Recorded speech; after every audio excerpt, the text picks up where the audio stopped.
Minsan sinabi ni Marcus Aurelius na may kapangyarihan ka sa iyong isipan, hindi sa mga panlabas na pangyayari. Kapag naunawaan mo ito, matatagpuan mo ang tunay na lakas. Sa isang mundong kung saan ang emosyon ay maaring maging parang magugulong alon, paano nga ba natin mahahanap ang ating sangga? Samahan mo kami sa pagtalakay sa 7 aral ng Stoic na naglalaman ng susi sa pagkakaroon ng kontrol sa iyong emosyon at pagharap sa mga unos ng buhay ng may hindi matitinag na paninindigan. Bago tayo magsimula, ikatutuwa ko kung ilalike mo ang video upang matulungan mo akong ipagpatuloy ang pagpapalaganap ng pilosopiyang Stoic. At kung hindi ka pa nakasubscribe, inirerekomenda kong mag-subscribe ka na at i-activate ang bell para wala kang ma-miss na video. Aral bilang 1. Unawain kung ano ang nasa iyong kontrol. Naranasan mo na bang maipit sa gitna ng isang bagyo? Hindi ang bagyong may ulan at kulog, kundi ang mga bagyo ng buhay, mga hindi inaasahang pangyayari, kabiguan o biglaang pagbabago.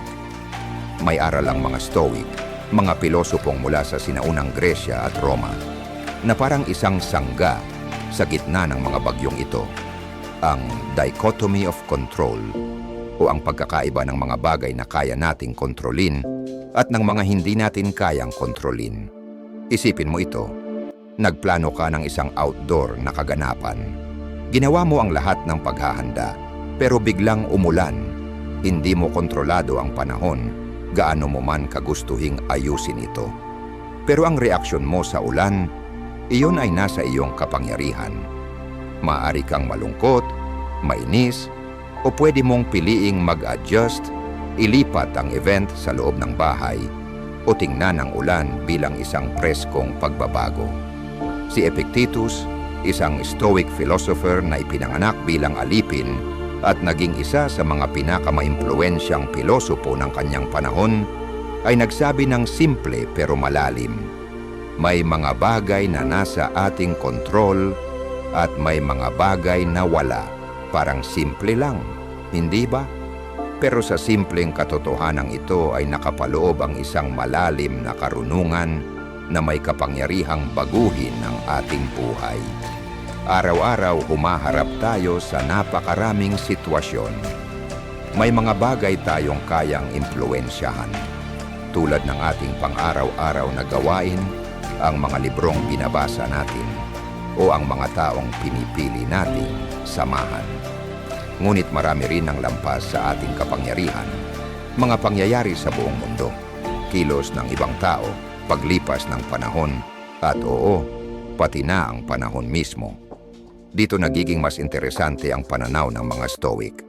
Naniniwala sila na ang ating kagalingan ay hindi nakadepende sa mga panlabas na pangyayari, kundi sa kung paano natin ito iniintindi at tinutugunan. Hindi ang mismong pangyayari ang nagpaparating ng emosyon, kundi ang ating paghatol dito. Balikan mo ang isang pagkakataon na ikaw ay nabigo. Siguro hindi mo nakuha ang trabahong gusto mo. Sa panahong iyon, parang sako na. Pero pagkalipas ng panahon, baka na-realize mong iyon pala'y isang nakatagong biyaya. Nagdala ito sa iyo ng mas mabuting oportunidad o personal na pag-unlad. Pero paano ba natin maisasabuhay ang prinsipyong ito?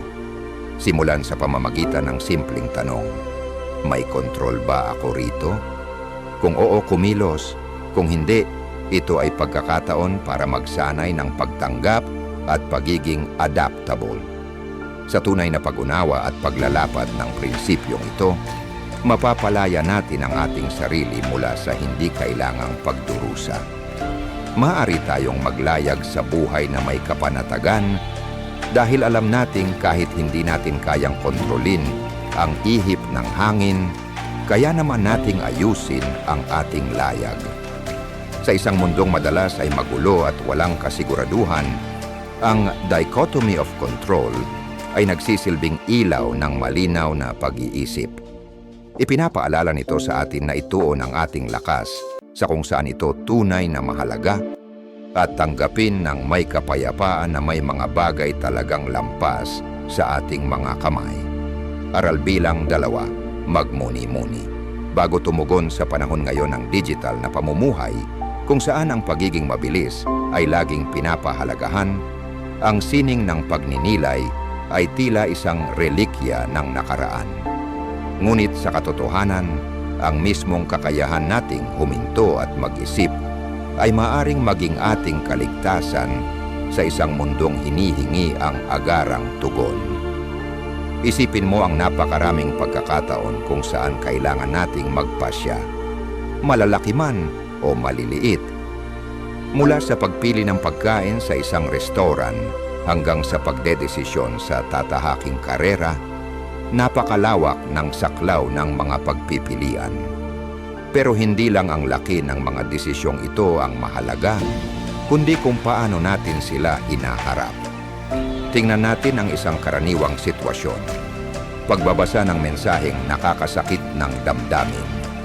Maaring ito'y mula sa katrabaho na tila kinukwestiyon ang iyong trabaho o kaibigang nagbitaw ng biro na tila may laman.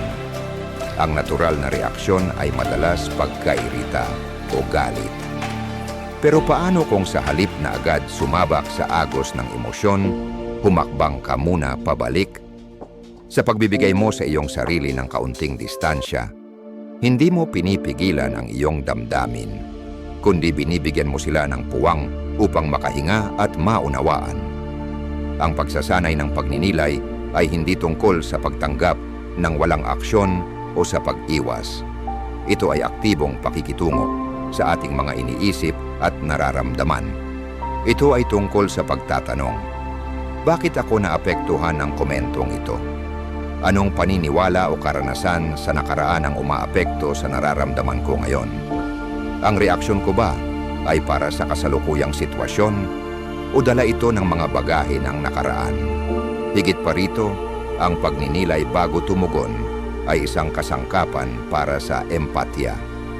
Sa pagbibigay natin ng oras sa ating sarili, nabibigyan din natin ng pagkakataong isaalang-alang ang pananaw ng iba. Baka ang katrabahong iyon ay may mabigat na araw lang, o baka hindi batida ng kaibigan mo ang bigat ng kanilang sinabi. Sa pamamagitan ng pagninilay, binubuksan natin ang pintuan ng pag-unawa, hindi lamang para sa sarili, kundi pati na rin para sa mga tao sa paligid natin. Sa mga relasyon, ang ganitong kasanayan ay maaaring maging haligi ng pag-unlad. Ilang hindi pagkakaunawaan ba ang maiiwasan kung naglaan tayo ng panahon bago tumugon? Ilang tulay ba ang maaring maitayo sa halip na masunog? Sa mga tahimik na sandaling ito ng pag-iisip, natatagpuan natin ang linaw, malasakit at koneksyon. Sa mga profesional na larangan, ang kakayahang huminto at magnilay ay napakahalaga. Ang mga lider na nagmumuni-muni bago magdesisyon ay kadalasang mas nirerespeto at epektibo. Nakikita sila bilang mahinahon, may timbang na pag-iisip at matalino. Ang kanilang mga desisyon, bunga ng malalim na pag-iisip, ay kadalasang tumatagal sa pagsubok ng panahon. Sa isang mundong tila tumatakbo sa bilis ng kidlat, ang pagninilay ay nagiging anyo ng tahimik, ngunit makapangyarihang rebelyon. Isang pahayag na hindi tayo magpapadala sa agos ng pagmamadali. Isa itong pangako sa ating sarili, sa ating kabutihan, at sa kalidad ng ating ugnayan sa mundo. Sa esensya, ang magmuni-muni bago tumugon ay higit pa sa isang gawain, ito ay isang filosofiya, isang paraan ng pamumuhay na nagbibigay halaga sa lalim higit sa lawak, pag-unawa higit sa bugso ng damdamin, at tunay na koneksyon higit sa panandaliang pakikisalamuha. Isa itong paglalakbay papaloob na may malalim na epekto palabas, na humuhubog hindi lamang sa ating mga tugon, kundi pati sa mismong kabuuan ng ating buhay. Aral bilang 3. Sanayin ang pagiging walang kinikilingan. Sa isang mundong madalas maramdaman na parang isang emosyonal na roller coaster, ang ideya ng pagsasanay sa pagiging walang kinikilingan ay maaaring tila hindi angkop. Pero kung susuriin natin ng mas malalim, mauunawaan natin ang tunay na kahulugan at ang makapangyarihang pagbabagong dala nito. Ang pagiging walang kinikilingan ay hindi tungkol sa pagpigil ng damdamin o pagiging walang pakialam sa mundo sa paligid natin. Ito ay tungkol sa paglinang ng balanseng pananaw, isang kalmadong estado sa gitna ng bagyo. Isipin mong kaya mong pagmasdan ng mga pangyayari, sitwasyon, at maging ang sarili mong emosyon nang hindi ka tinatangay ng mga ito. Balikan ang huling pagkakataon na nanood ka ng isang kapanapanabik na pelikula. May mga sandaling puno ng tensyon, kasiyahan o kalungkutan. Habang nakikibahagi ka sa kwento, alam mong bahagi ng sarili mo ang laging mulat na ito ay isang pelikula lamang. Hindi mo sinugod para tulungan ang bida o aliwin ang umiiyak na karakter. Pinanood mo, naramdaman mo, pero nanatili ka sa iyong upuan.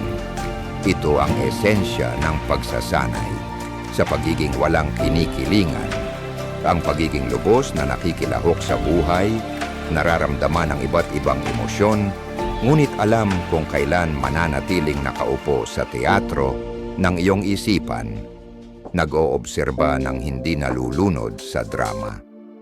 Ang ganitong diskarte ay nagiging mahalaga sa ating modernong panahon ng labis na impormasyon. Araw-araw binabaha tayo ng balita, update at notifikasyon. Kung magre-reaksyon tayo ng may bugso ng damdamin sa bawat impormasyon, tayo'y mauubos at mapapagod. Ang pagiging walang kinikilingan ay nagbibigay ng buffer, isang paraan upang makibahagi sa mundo ng may mas balanse at mas matatag na pamamaraan. May mahalagang papel din ang pagiging walang kinikilingan sa mga relasyon.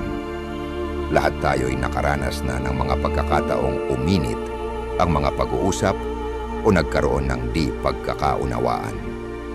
Sa mga ganitong sandali, ang pagsasanay sa pagiging walang kinikilingan ang maaaring maging kaibhan sa pagitan ng produktibong diskusyon at mapanirang argumento.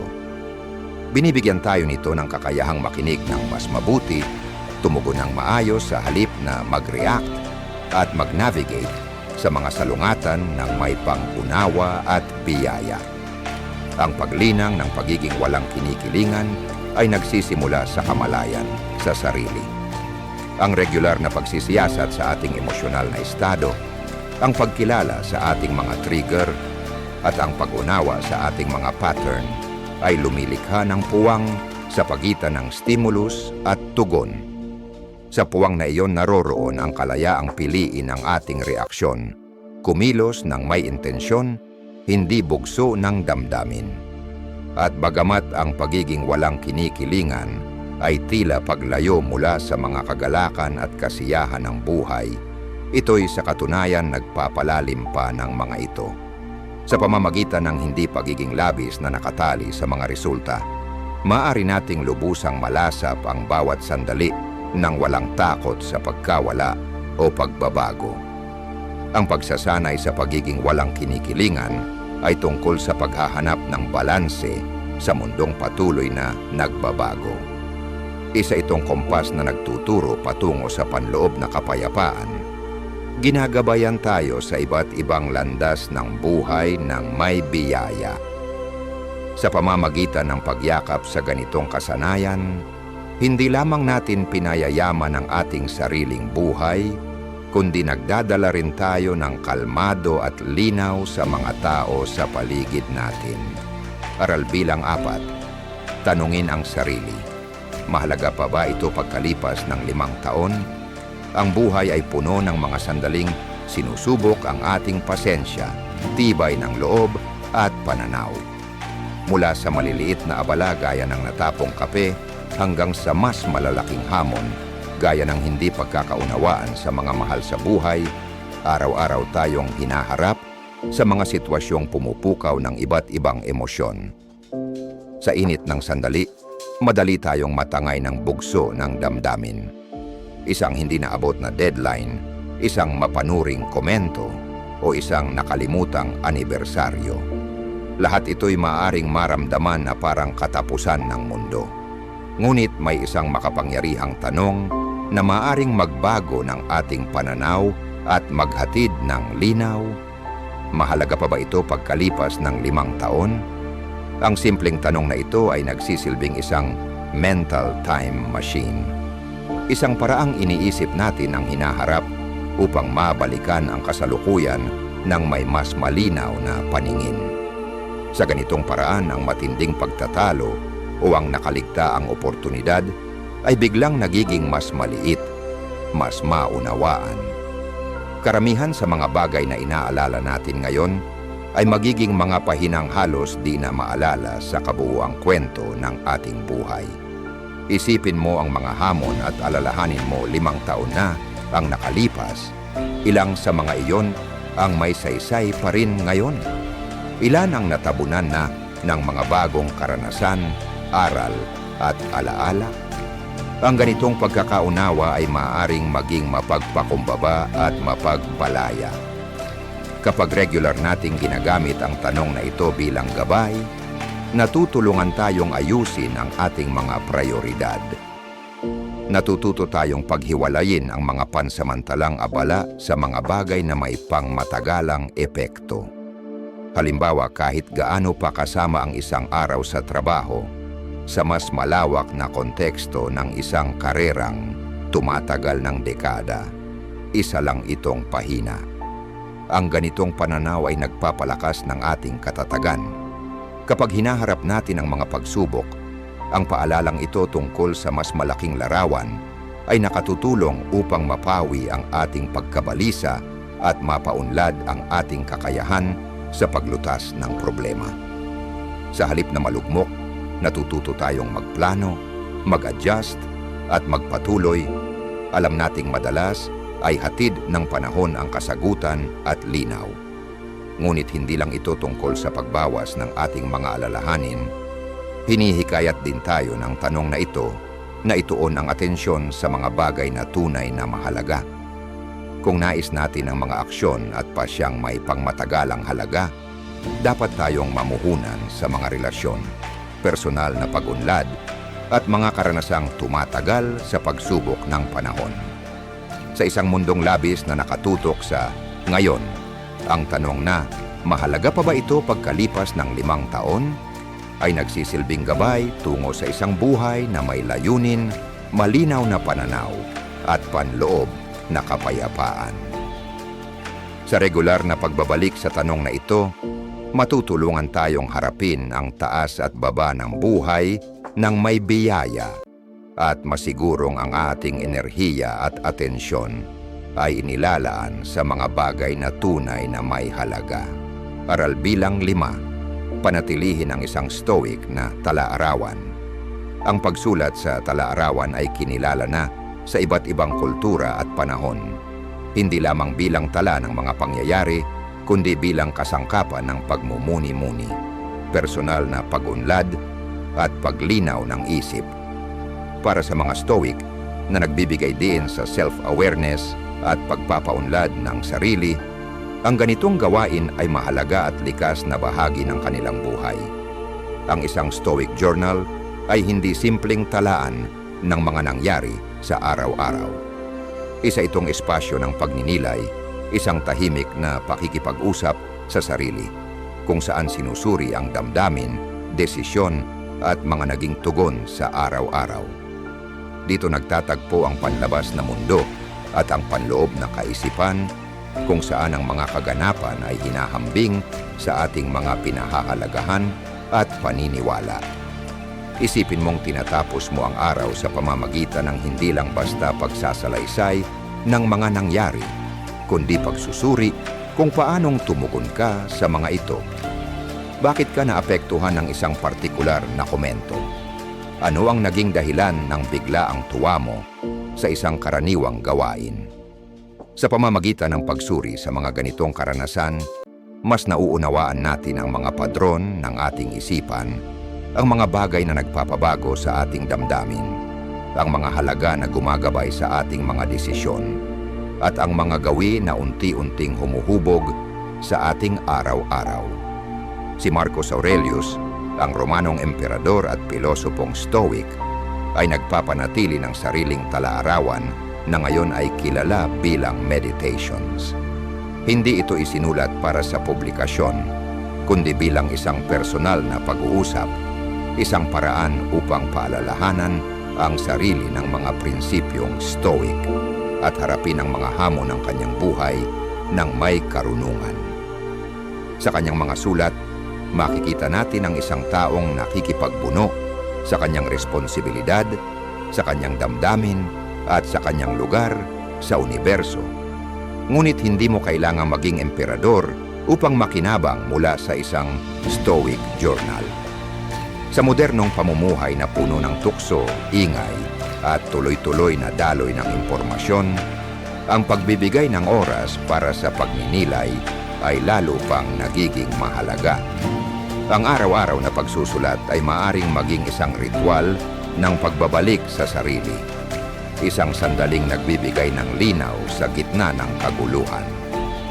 Sa paglipas ng panahon, ang gawaing ito ay maaring magbunga ng malalim na kaalaman sa sarili.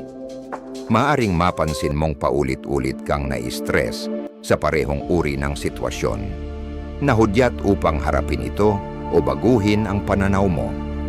Maaring matuklasan mong ang simpleng mga gawain gaya ng pasasalamat o mindfulness ay lubos na nagpapabuti ng iyong pananaw at damdamin.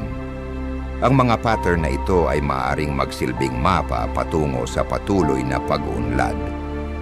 Bukod sa mga natutunan, ang Stoic Journal ay nagpapalakas din ng pananagutan. Sa pamamagitan ng araw-araw na pagninilay, hinahamon natin ang sarili na panagutan ng ating mga tugon at pasya. Hindi na madaling palampasin ang mga pagkakamaling paulit-ulit o balewalain ang mga paglihis sa tamang landas. Sa halip, hinihikayat tayo nitong matuto, magbago, at umunlad. Sa kabuuan, ang pagpapanatili ng isang Stoic journal ay katulad ng pagkakaroon ng isang matalinong kaibigang hindi mapanghusga, laging handang makinig, magnilay, at gumabay. Isa itong pangako sa sariling pag-unlad, sa mas malalim na pagkaunawa sa sarili, at sa pamumuhay ng nakaayon sa ating mga pinahahalagahan at prinsipyo.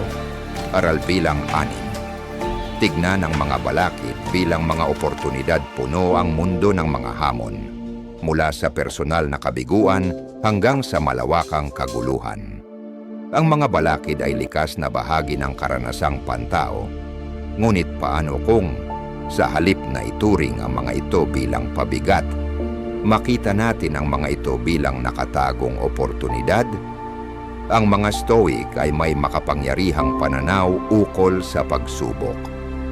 Bagamat hindi natin laging kontrolado ang mga pangyayaring dumarating sa atin, kontrolado natin ang ating pagpapakahulugan at tugon sa mga ito. Ang pagbabagong ito sa pananaw ang siyang nagiging susi upang ang mga hamon ay maging aral at hakbang tungo sa pag-unlad. Isang tanyag na pahayag mula kay Marcus Aurelius, isang Stoic na pilosopo at emperador, ang mahusay na nagsasaad ng ideyang ito. Ang hadlang sa pagkilos ay siyang nagpapasulong sa pagkilos. Ang humahadlang sa daan ay nagiging daan.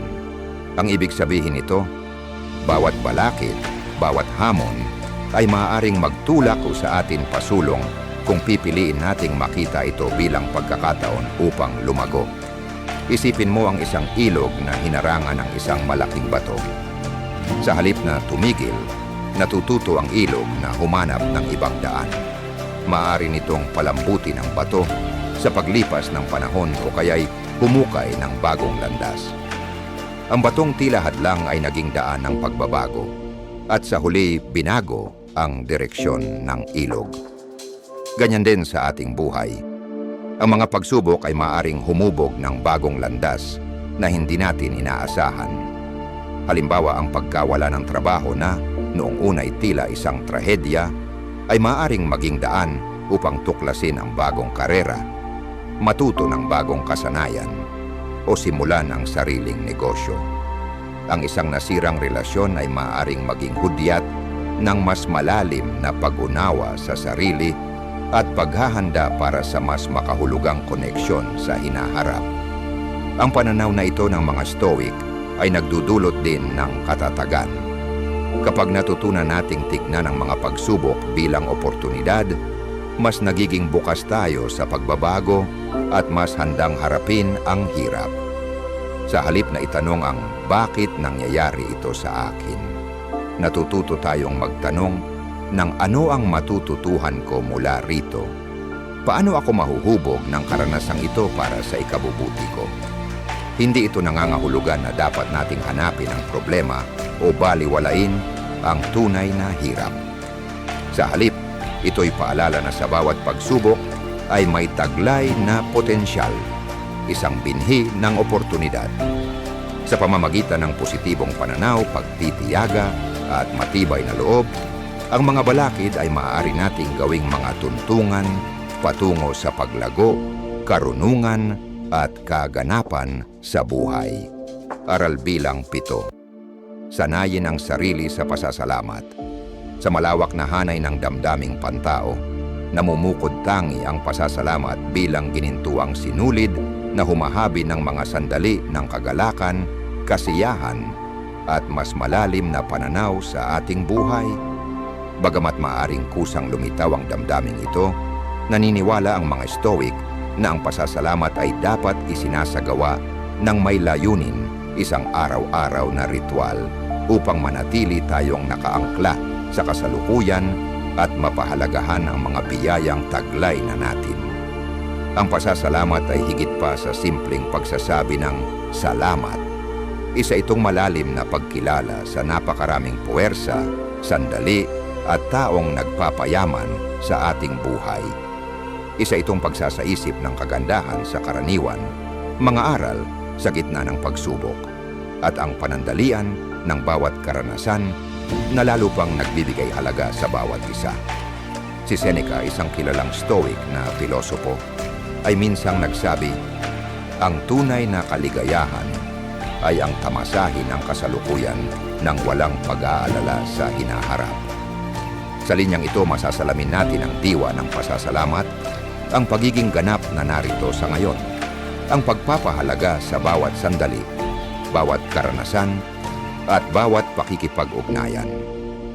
Isipin ang mga simpleng ligayang madalas nating binabaliwala, ang init ng araw sa malamig na umaga, ang tunog ng halakhak, ang pagkaing pinagsaluhan kasama ang mahal sa buhay, o ang mismong hiningang nagbibigay buhay. Sa pagtigil upang kilalanin at pahalagahan ang mga munting bagay na ito, lalo pa nating pinagyayaman ang kahulugan ng ating buhay. Ang pagsasanay ng pasasalamat ay nagsisilbing panimbang sa natural na hilig ng tao na ituon ng pansin sa kakulangan, sa mga bagay na hindi natamo, o sa mga alalahanin sa hinaharap. Sa halip na ituon ang atensyon sa wala pa, inililipat natin ito sa kung ano ang mayroon tayo. Sa ganitong paraan, pinapalaganap natin ang kasiyahan, nababawasan ang inggit at sama ng loob, at pinapalakas ang ating kabuuang kalusugang emosyonal at mental. Maaring itanong, paano ito maisasagawa? Kasing simple ito ng pagsisimula o pagtatapos ng araw sa pamamagitan ng paglista ng 3 bagay na ipinagpapasalamat mo. Sa paglipas ng panahon, ang simpleng gawin na ito ay maaaring baguhin ang pananaw mo sa buhay, gagawin kang mas bukas sa mga biyaya at mas matatag sa harap ng mga pagsubok. Bukod pa rito, pinatatatag ng pasasalamat ang ating mga relasyon. Sa tuwing ipinapahayag natin ang pagpapahalaga sa kabutihan, suporta o pagmamahal na ibinibigay ng iba, pinapalalim natin ang ugnayan, pinapalaganap ang respeto, at lumilikha ng isang positibong siklo ng malasakit at pagmamahalan. Sa isang mundong madalas nakatuon sa mas maraming ari-arian, tagumpay at kagustuhan, ang pasasalamat ay isang banayad ngunit makapangyarihang paalala ng kasaganaan na mayroon na tayo. Isa itong paanyaya na ipagdiwang ang kasalukuyan, yakapin ang buhay ng buong puso, at tahakin ng landas ng pag-iral na may pusong puno ng pasasalamat. Sa pagtatapos ng araw at sa paglubog ng araw ng isa na namang yugto ng ating paglalakbay, naiiwan sa atin ang mga alingawngaw ng sinaunang karunungan sa gitna ng makabagong mundo. Paano mo gagamitin ang mga aral ng Stoicism upang hubugin ang iyong kinabukasan? Inaasahan naming marinig ang iyong saloobin at karanasan. Ibahagi mo sa amin ang iyong pananaw sa mga komento at sama-sama tayong magpatuloy sa landas ng pag-unawa sa sarili. Inaasahan kong nagustuhan mo ang bidyong ito at taos-puso akong nagpapasalamat sa iyong pagsama sa amin. Hanggang sa muli, manatiling mausisa, manatiling matatag, at huwag kailanman tumigil sa paghahanap ng karunungan.